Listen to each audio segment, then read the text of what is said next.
Need to enforce minimum or maximum thresholds for the entire cart? Here's how to set up order-based limits in Min Max Quantities. Go to WooCommerce, then Min Max Quantities. In the General Settings tab, scroll down to the Cart Limits section. Here, you'll see 4 options. Minimum quantity sets the minimum total items required in the cart. Maximum quantity sets the maximum items allowed per order. Minimum total defines the minimum order subtotal for checkout. And maximum total sets the maximum order subtotal allowed. Let's configure an example. Set minimum quantity to 25 and minimum total to $100. Click Save Changes. Here's how it works.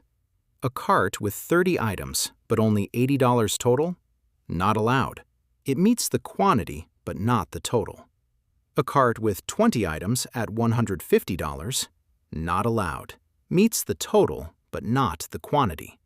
But a cart with 30 items at $150? Approved. Both conditions are met.